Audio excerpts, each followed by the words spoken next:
Hello student, welcome to my video. আজকে এই ভিডিওতে আমি তোমাদের গাইডেন্স দেবো যে আগত যে ডাব্লিউবিএসএসসি গ্রুপ সি এবং ডি এর যে ইন্টারভিউ হতে চলেছে, তো সেই ইন্টারভিউটা কিভাবে তোমরা দেবে এবং ওই ইন্টারভিউতে কি কি প্রশ্ন আসতে পারে, কিভাবে তোমরা অ্যাপ্রোচ করবে ইন্টারভিউতে, সেই সম্বন্ধে আমি তোমাদের আজকে এই ভিডিওতে বলবো। এবং বলবো আরো কিছু কথা, যে কত নম্বর পেলে তোমরা ইন্টারভিউতে ডাক পাবে। আমি আগেও বারবার বলেছি, এই ভিডিওতেও আর একবার বলে দেবো ফাইনালি। তো চলো, ইন্টারভিউ কিছু কোশ্চেন এবং কিছু গুরুত্বপূর্ণ কোশ্চেন যেগুলো তোমার জানার প্রয়োজন সেই সম্বন্ধে বলে দেবো।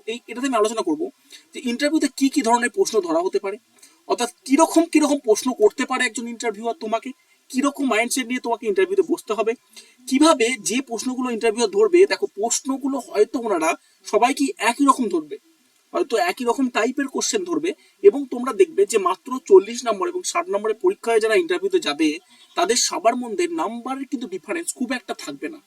তাহলে ওই যে প্রশ্নগুলো সঠিক তুমি যদি উত্তর দিতে পারো, এবং ওই যারা তোমার কম্পিটিটার অর্থাৎ অন্যদের থেকে তুমি আলাদা উত্তর দিতে পারো, তাহলে কিন্তু তোমার রেজাল্টটা ভালো হবে এবং ইন্টারভিউ স্কোর ভালো হবে, যেটা তোমাকে চাকরির কাছে নিয়ে যাবে। তো সেভাবে আমি তোমাদের অ্যাপ্রোচ করে দেবো যে কিভাবে তোমরা অ্যান্সারটা করবে। এবং আরেকটা জিনিস এই ভিডিওতে আমি বলবো, আমি অনেক রিসার্চ করে দেখেছি যে 2016 সালে যখন গ্রুপ সি এবং ডি ইন্টারভিউ হয়েছিল না, তখন কিভাবে কি প্রশ্ন ধরা হয়েছিল সেটা অনেক রিসার্চ করে দেখেছি, সেটাও এই ভিডিওর মধ্যে আলোচনা করবো। আরেকটা কথা আলোচনা করবো, কত নম্বর পেলে এই যে গ্রুপ সি এবং ডি এর ইন্টারভিউতে তোমাকে ডাকবে, অর্থাৎ এর কাট আপ কত যেতে পারে। আমি আগেও বারবার বলেছি, আবার লাস্টে আরেকবার এটাকে অ্যাপ্রোচ করে দেবো, কিন্তু আগে এই কথাগুলো বলি, তারপর আমি তোমাদের কাট আপ সম্বন্ধ আরেকবার বলে দেবো। বাট এই যে তিনটে কোশ্চেন আমি আগে তোমাদের একটু বলে দিই।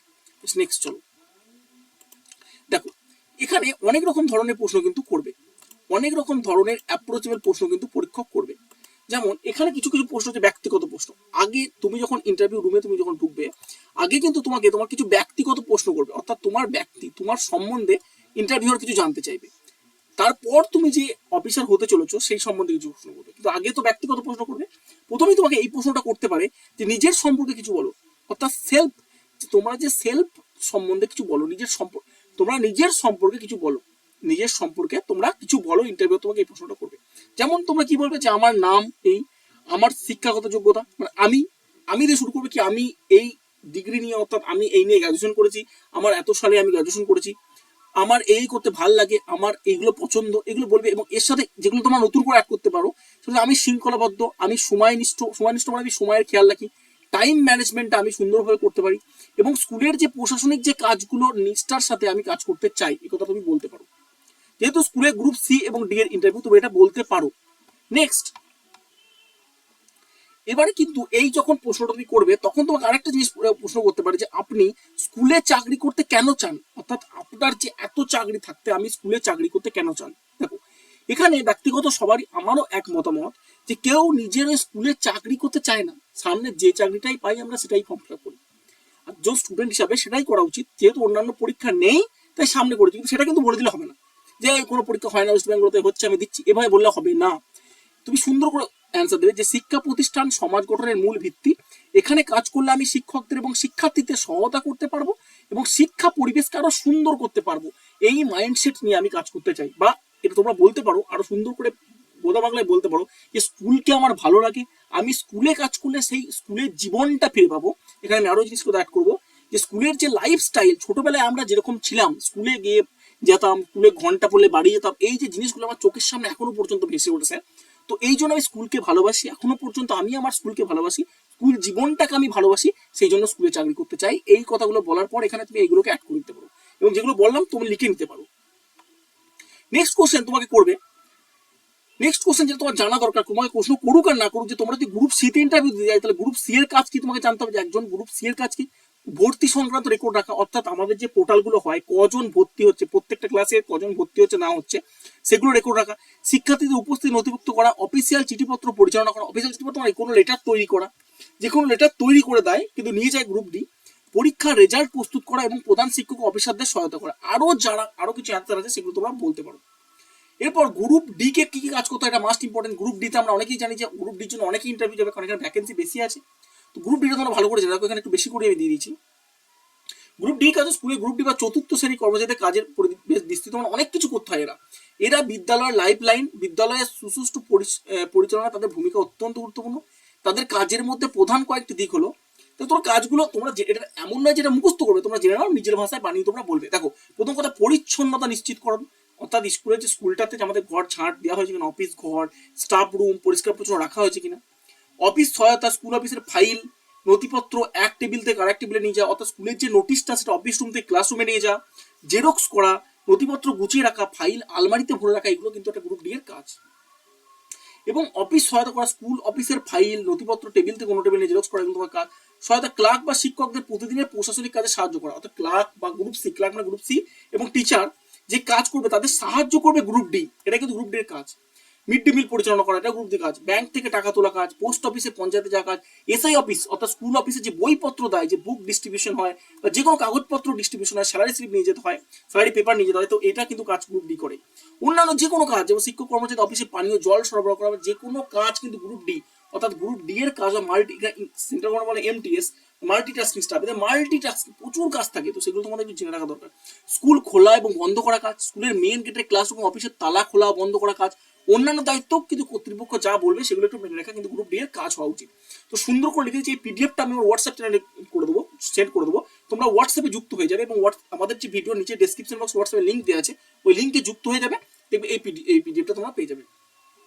এরপর যে কোশ্চেন, তোমরা এত কিছু বলার পর যে কোশ্চেনটা মেনলি তোমাদের কাছে আসতে পারে, এবং কোশ্চেন না, তারা মারাত্মক ফাঁড়া হয়ে আসতে পারে, এই প্রশ্ন করবে যে আপনি এমএসসি করেছেন বা তোমার যে বড় বড় ডিগ্রি আছে সেগুলো তুলে ধরবে, যে তুমি পিএইচডি করেছে, কেউ এমএ করেছে, তখন বলবে যে এমএ করার পর এমএসসি করার পর আপনি কেন এই 8 পাস জবটা করতে চাইছেন। গ্রুপ ডি তো 8 পাস, তুমি বিএ করেছো, তুমি এমএ করেছো, তুমি এমএসসি করেছো, তুমি বিএসসি করেছো, তারপর 8 পাসের জবটা কেন করতে চাইছো। দেখো, এর চরম সত্যি অন্য কোনো পরীক্ষা নেই তাই করতে চাইছে, বাট সেটা বলে দিলে হবে না।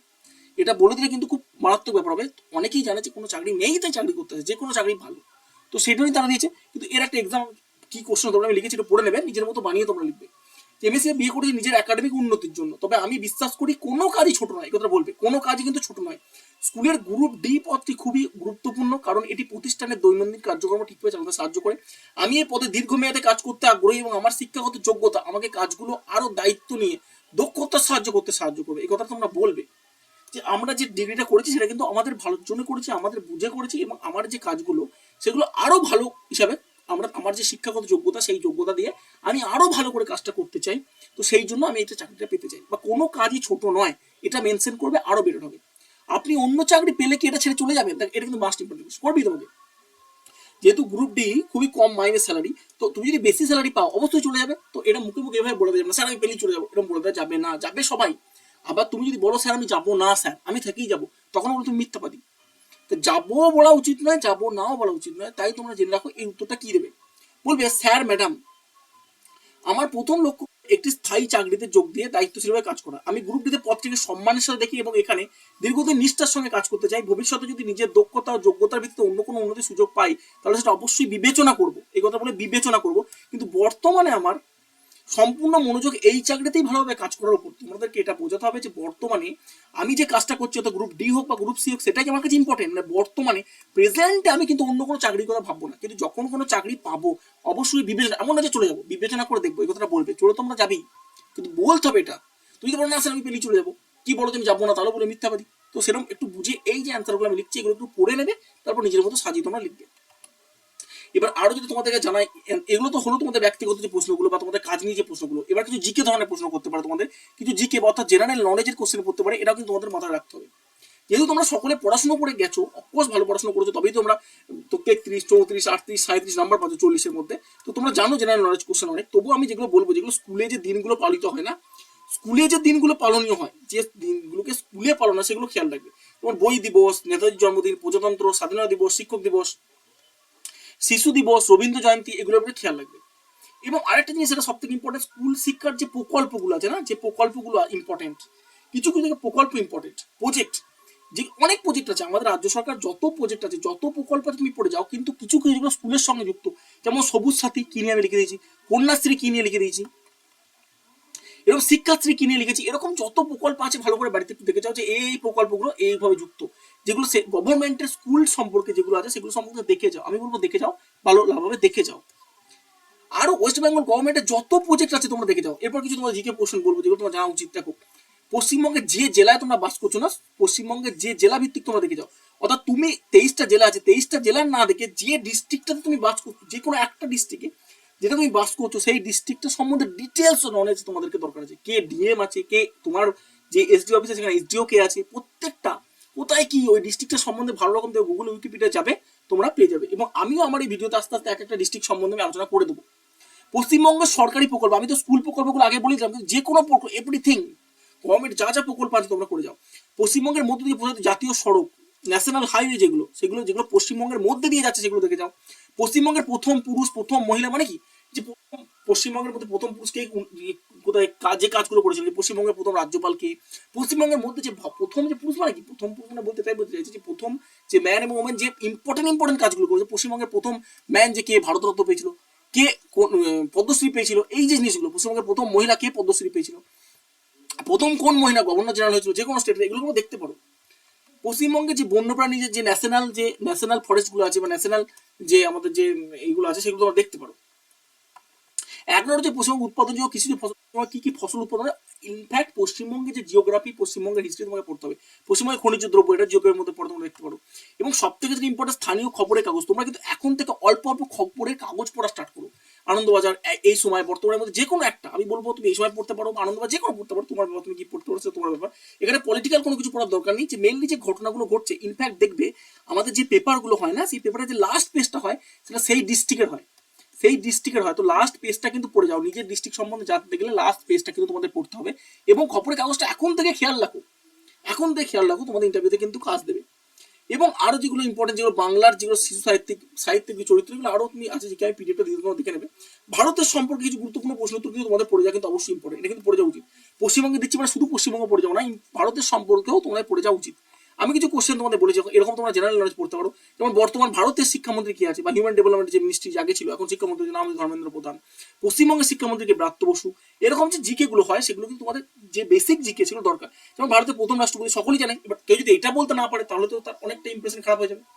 ভারতের প্রথম রাষ্ট্রপতিকে, প্রথম মহিলা রাষ্ট্রপতিকে, প্রথম প্রধান প্রাইম মিনিস্টারকে, প্রথম রাজ্যপালকে পশ্চিমবঙ্গের, এগুলো তো মনে রাখা দরকার। স্বাধীনতা দিবস কবে পালিত, এগুলো তো ইজি কোশ্চেন। বর্তমানে মুখ্যমন্ত্রী কে আছে, এগুলো খুবই ইজি কোশ্চেন। তবুও আমি বলতে চাই, যেরকম ভারতের রাজধানী কোথায়, নয়াদিল্লি। আমি আমার ভিডিও যে জানে সে দেখেছে যে 1911 সালে ভারতের রাজধানী কলকাতা থেকে দিল্লিতে ট্রান্সফার হয়েছে, এগুলোও কিন্তু ইম্পর্টেন্ট। গঙ্গা নদী কোথা থেকে উৎপত্তি হয়েছে, পৃথিবীর সব থেকে বড় মহাসাগর কোনটি, প্রশান্ত মহাসাগর। আমরা বলি পয়সা অর্থাৎ প্যাসিফিক, আটলান্টিক, ইন্ডিয়ান, সাউদার্ন আর আর্কটিক, এই যে 5টা মহাসাগর বড় থেকে ছোট সাজিয়ে দিয়েছি। তো এই যে জেনারেল, আমি বলছি না এই কোশ্চেনগুলো পরীক্ষায় পড়বে, বাট আমি কিছু জিকে সাজেস্ট করেছি তোমাকে, তোমরা এগুলো পড়তে পারো। বিজ্ঞান প্রযুক্তি থেকে কিছু মানুষের সব থেকে বড় অঙ্ক, বিদ্যুতের একক কি, গুগলের প্রতিষ্ঠাতা কি, যেগুলো মেনলি জিকে নলেজ, যেগুলো জেনারেল নলেজ, সেগুলো কিন্তু তোমাদের একটু লাগবে এই ইন্টারভিউতে দেওয়ার জন্য। আশা করছি এগুলো সকলের আছে। গীতাঞ্জলি কার লেখা, পথের পাঁচালী, জনগণমন কে লিখেছেন, বন্দে মাতরম কে লিখেছে, জনগণমন প্রথম ইন্ডিয়ান ন্যাশনাল কংগ্রেসের কোন সেশনে গা হয়, এগুলো কিন্তু তোমাদের একটু মনে রাখতে হবে। সাম্প্রতিক তথ্য, যেমন বর্তমান যে কারেন্ট অ্যাফেয়ার্স, এগুলো কিন্তু ইম্পর্টেন্ট। এই কারেন্ট অ্যাফেয়ার্স তোমরা যদি নিউজ পেপার পড়া স্টার্ট করে দাও তাহলে কিন্তু কারেন্ট অ্যাফেয়ার্স পেয়ে যাবে। আর কারেন্ট অ্যাফেয়ার্স জন্য এগুলো তোমরা পড়তে পারো, অফকোর্স পড়তে পারো, আমি বোঝানোর চেষ্টা করছি। আর যেমন কিছু বলা যায় সাম্প্রতিক খবর পড়ো, স্কুল সম্পর্কিত প্রকল্প দিবস সম্বোধন আগেই বলেছি। সংক্ষিপ্ত ও স্পষ্ট উত্তর দাও, এমন না যে বেশি বকবক করে বক। আমি যেমন তোমাকে বলেছি ওটা পড়ে নাও, নিজের মতো করে সাজিয়ে সঠিক উত্তর দেওয়ার চেষ্টা করো, তাতে কিন্তু উত্তরটা অনেক ভালো হবে। এবং আত্মবিশ্বাসী ও ভদ্র থাকুন, অর্থাৎ তোমাকে ভদ্র থাকতে হবে এবং নিজের প্রতি বিশ্বাস তোমাকে রাখতে হবে। এর থেকে বেশি কিছু বলবো না। এই ভিডিওতে আমি অনেক কিছু বললাম, পরবর্তীতে আমি আবার একটা ভিডিও করবো যে আরো কিছু ইম্পর্টেন্ট প্রশ্ন যেগুলো হতে পারে সেগুলো বলবো। তোমরাও কিছু যদি প্রশ্ন পড়ো তো আমার এখানে কমেন্ট করে দাও, আমি সুন্দর উত্তর কি হতে পারে আমি তোমাদেরকে বলে দেবো। এবং এর পরবর্তী একটা ক্লাস করবো। এবং আমি এই ইন্টারভিউ প্রস্তুতির জন্য একটা প্লেলিস্ট তৈরি করে দিচ্ছি, ওই প্লেলিস্টে প্রত্যেকটা ভিডিও আমি আপলোড করবো যতদিন না ইন্টারভিউ হচ্ছে। এবং এর পরবর্তী টাইপিং সম্বন্ধে পুরো ডিটেলস বলবো, আমি কিন্তু আলোচনা করবো যারা তোমাদের ইন্টারভিউতে ভালো স্কোর করতে পারো তার জন্য। তো তোমাদেরকে বলবো ভিডিওটা লাইক করে দাও, এবং আমার যে হোয়াটসঅ্যাপ চ্যানেল আছে এই ভিডিওর নিচে ডেসক্রিপশনে দেওয়া আছে, তোমরা জয়েন হয়ে যাও, তোমরা অনেক কিছু জানতে পারবে। তো চলো, thank you for watching this video.